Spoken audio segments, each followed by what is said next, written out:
Alice Walker is a literary force to be reckoned with. She won the Pulitzer Prize and the American Book Award for her novel, The Color Purple. She won wide acclaim for her other novels, essays, and poetry. Her latest novel, Possessing the Secret of Joy, dealt with the difficult subject of female genital mutilation as a rite of passage. But Walker couldn't turn away from the millions of young girls who are still today forced to undergo this procedure in many African and Islamic nations. She has just co-produced a documentary film on the subject, Warrior Marks, Female Genital Mutilation and the Sexual Blinding of Women. And I think it's sexual binding of women. Blinding. It is blinding, yes. Yeah. Of women. And she has a companion book on making of the film by the same name, and I am pleased to have her here. Welcome. Thank you very much. Sexual blinding? Yes, because if you sexually mutilate a woman by removing her clitoris, it means that her sensations are deadened to such a degree that in a way she cannot really feel her way to the lover of her choice. And so it is as if she is sexually blind. Yeah. You and I have talked about this before. But tell me what it is about this that so grabbed you. We had a novel, you now have a documentary, you now have this book. Mm-hmm. What is it that's so, of all the things, all those things that reach out for your attention, yes, this grabbed it and wouldn't let go? I think it's because of the screaming of children, of little children, and the feeling I have that the pain that we inflict on children is the pain that we later endure as a society, wherever we are. And that's certainly what happens here in the United States. And in Africa, there is the feeling and that AIDS is spread through this practice. So among other things, just on the level of health, mm-hmm, we have to try to get the message across in countries where people often don't read and who are against change in this area, that this is something that is really detrimental not only to the health of women and children, but to everyone, and to the society. How much is there? What are we talking about in terms of how pervasive it is?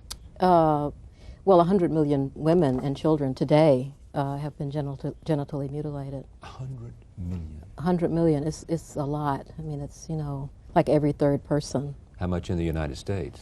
Well, we think that there are 10,000 children who are at risk, and about the same number in England, the same number in France, because of the people who come from cultures where it is done. And this is a part of what they do. They consider it a part of their culture. And the documentary, you want the documentary to do what? Just to go a step further in terms of bringing this to the attention of? Well, many people in Africa, Asia, and here will not read my book because we, countries outside of the United States have a big problem with illiteracy. Mm-hmm.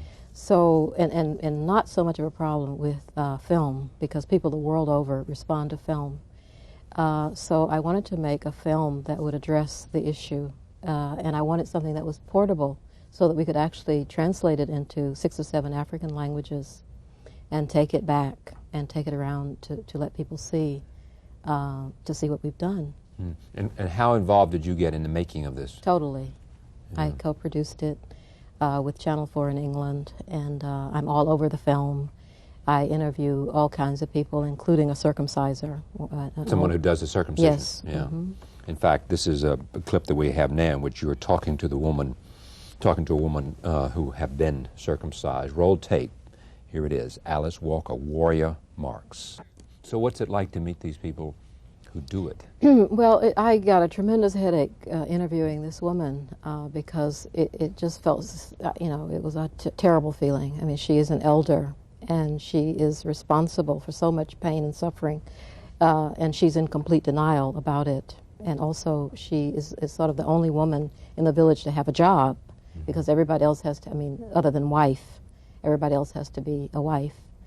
But something wonderful happened in even this encounter, which was that I looked into her eyes, and at some point I realized that she is, someone who was forced into this position of being the circumciser, and that, she's a human being. And it was very good to feel that way. I mean, it made me actually burst into laughter, where I had before been close to tears. Yeah. But so therefore you didn't try to talk her out of it. You didn't try to change her. You didn't try. Well, I just told her, that some of the things that she considers secret, like she really doesn't know, I mean, she said she didn't know, that there are women who are not circumcised. And so I informed her that, you know, she was talking to several women there from the West who were not. And it really scared her to be among us because she felt that we represented a, you know, real evil force. Because, you know, this is her belief. I mean, that she believes that she's actually making these children cleaner. Mm-hmm. She's making them better and more healthy.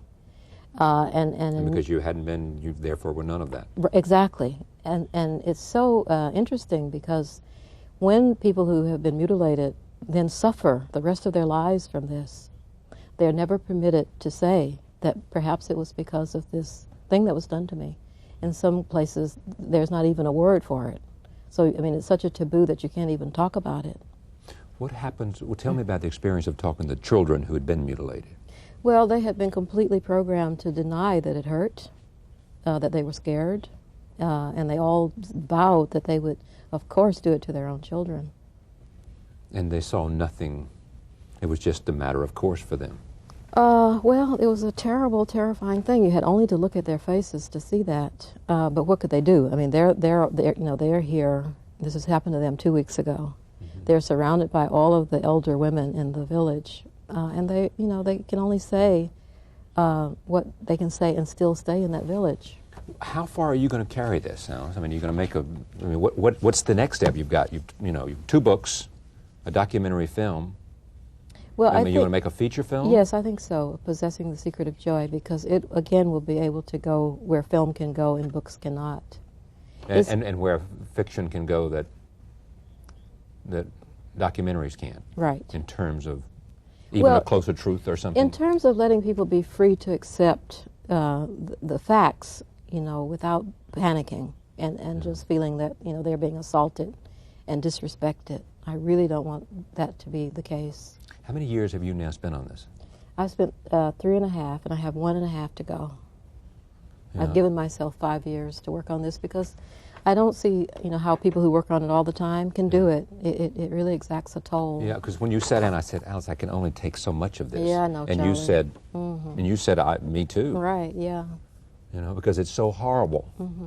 Yeah. You know, do you any reason to believe that you're having an impact? Oh, I mean, yes. I well, think so. Tell me how.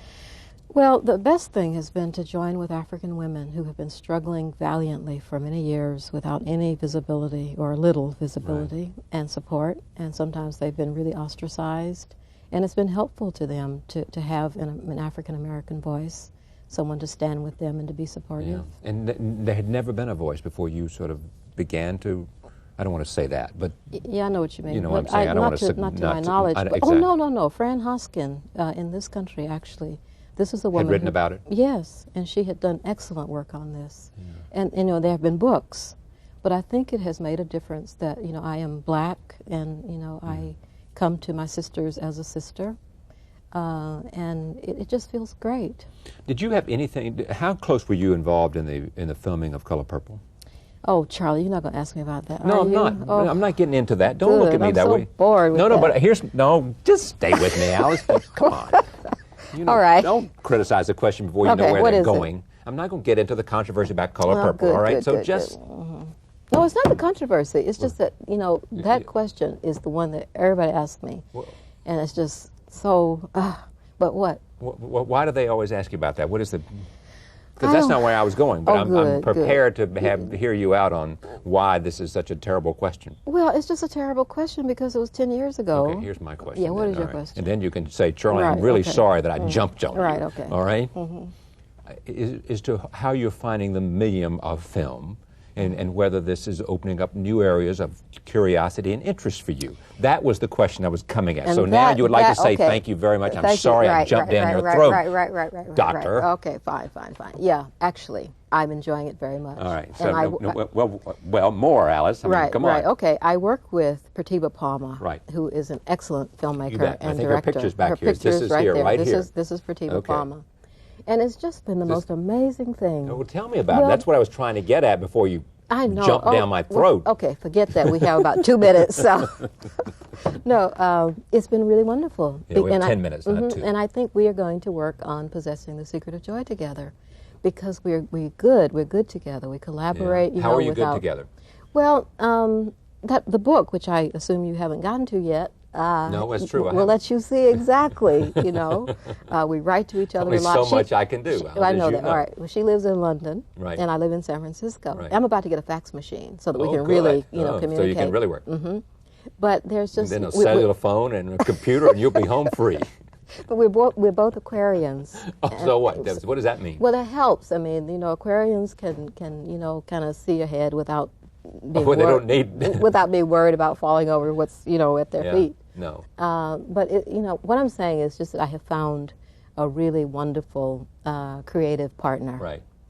And I can see making many films. Okay, see, that makes all the difference in the world. Tell me about that. I mean, this whole notion of all of a sudden, in mid-flight, so to speak, you find somebody, a collaborator. Can we say that? Exactly, a collaborator. And all of a sudden, someone who you can share your passion with, who knows how to, who can hear you, who can resonate, and what you say resonates, and vice versa. Exactly. And who you can say, look at this, and Right, it's wonderful. Yeah. I really First like time it. you've had this experience? Well, yes, because Because film is a collaborative medium, it unlike is. writing a novel, right, sitting in your I little office on your little farm. Right, on my little farm, Right. in my little chair. Right. But on your little porch. Yeah, on my little porch. And I find that there's so much joy in doing things collectively. Really? I think I feared the collective. Because what? I've needed the solitude. Right. And I still do. I love solitude. But it's so wonderful to be with lots of people, right, and listening to everyone. And we sit around and we talk about, how things should go. And it's just fun. And that's what I like. So we might very well be seeing here the genesis, the embryonic stage of a whole new direction for Alice. Well, you might, and then again, you might not. I mean, Alice might retreat back into her little shell She after might. this. Right? Oh, yeah, maybe. Yeah, or Alice may go Hollywood. Oh, no, I don't You're think going to still so. live in, yeah. Oh, San Francisco and Northern California, yeah. What else interests you now? I mean, what else other than this sort of superhuman effort you're making, and a very serious one that's reflected in the film and the novel and maybe another film and the documentary. What else? I mean, well, I'm very interested in trying to help lift the embargo against Cuba. why that? Well, because I love Cuba and I love the Why do you Cuban love people. Cuba? Oh, I have such a wonderful time every time I go, and the people are so fine, and I just can't stand it that they would suffer. I mean, it just hurts me. Have you been there much? Oh yeah, I was just there in May. I took some medicines to children, basically, and notebooks and crayons, because they don't get those things anymore. Because of the embargo, or because they no longer got all that money coming in from Russia? Yeah, well, forget about Russia. We can't always worry about Russia, what people are getting Russia's from forgotten elsewhere. about them. Yeah, Russia's having its troubles, Right. but And then it was, wherever children suffer, Charlie, we should be there, and we shouldn't play politics with little you're kids. Right, you're right, and especially with things like medicine. And food. And shelter. And education. And the capacity to learn. Exactly. To open those minds up. So, I'm passionate about it. I mean, I love those people. I will always love them. And whatever hurts them Cuban hurts me. The Cuban people are just young people in general. Well, young people in general, but I especially love the Cuban people. They just seem to me really good people. Yeah. You ever spent any time in Haiti? I don't intend to, Charlie. Because of the government there, or even if, or what? Because my heart, I just can't take it. I just think I would spend the entire time weeping, and I just am tired of weeping. Because of all this, you've been weeping enough. Yeah. I mean, when I go to Cuba, even though they're suffering, they lift my spirits, because people are still kind. They still share. I mean, they're still really upright. And I really, it's so hard to go to places like Senegal, for instance, where people are so depressed, or like the Gambia, or, so many countries in the world where people are just on the ground. And it's hard on the heart. And you've got a big heart. Well, what's left of it. Well, no, you do. Now, and how are you pursuing this political agenda of yours to get this embargo lifted? Well, I myself, go when I can. Right. My daughter was there not long ago. She went to test the, if we could become tourists there, right, people from this country could you become think that tourists. would be a first step? Yeah, because the tourism could, I mean, I hate tourism actually, but, it's better than, dope dealing or other right, awful things. And then we could all go to Cuba and, just have a wonderful time. You know how much I like you. So tell me what what it is that you think has influenced you the most. I mean, you do. To talk to you here is this woman with this great big heart, you know, who really does care. You know, I mean, this is a perfect example. This is not an easy subject to care about. I mean, A, in terms of the atrocity of it, right. you know, Yeah. and B, in terms of its consequences beyond the sheer physical, right? Yeah. Which all you are in the film and in the book, which I haven't read. Yeah, but did you see the film? No, I haven't seen the film Charlie. either. Oh, I am so disappointed. In me. Yeah. Well, but when was I going to see the film? I don't know. Didn't we send you a copy? Not until... Well, we had an opening here at the town hall. I wasn't invited now. Well, it was... no. Oh, please. All right. Well, I wouldn't lie to you. I haven't seen the film. Right, okay. Well, I'm here giving you an opportunity to talk about it in the most intelligent way that I know. oh. All right, come on, stay with me then. All right, tell me about this. Where does this big heart come from? I mean, this whole sense of your compassion for Well, you know, the world's children and you know, and this awful thing that's being yeah, done. well, I had a really great mother. Right. You know, That'll do it every time. That'll do it every time. Yeah. And she taught me very well that we have to be concerned about, you know, people in the world and around us in our communities. But also, I was a child myself.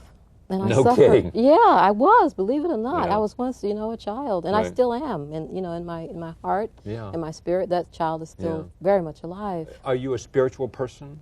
What do you Spiritual. think? What do you think? Of course you are, but I want Well, you then. to tell me. I don't want to answer my own Well, questions. but that kind of question you can't answer. How can you say, well, yes, I'm a spiritual person? Well, Oh. tell me what moves you in The terms. earth moves me, you know?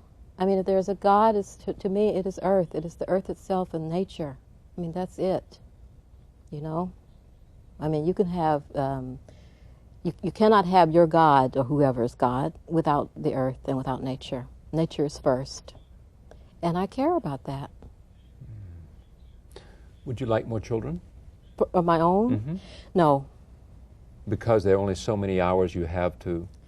Charlie, I'll be 50 my next birthday. I mean, I didn't know you were that. Well, here I am telling you. Yeah. And, you know, it's great. You were going to say, I didn't know you were that old. No, I wasn't that. I didn't. Ageist. No. You'll be 50 your next birthday. Well, there's a celebration in America today of women at 50. Oh, I hope so. It's a great age. Yeah. And you know, I mean, so anyway, you know, my daughter is 24. She's, you know, flying. I mean, she is her own person.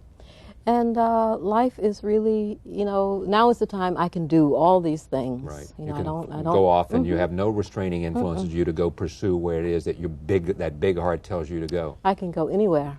Yeah. And I can do anything. And since I can do that, I can speak for these children.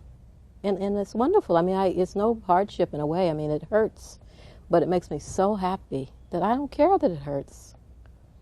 What's been the most rewarding moment for you in all of this? Oh, I think just completing this film and getting this. But we did this book in a month and a half because we wanted to get, you know, we were very conscious of time. And somehow to be able to work together with a whole group of people and to actually get the work done is wonderful.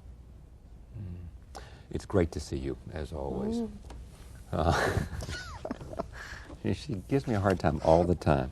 The book is called Warrior Marks, Alice Walker and Pratibha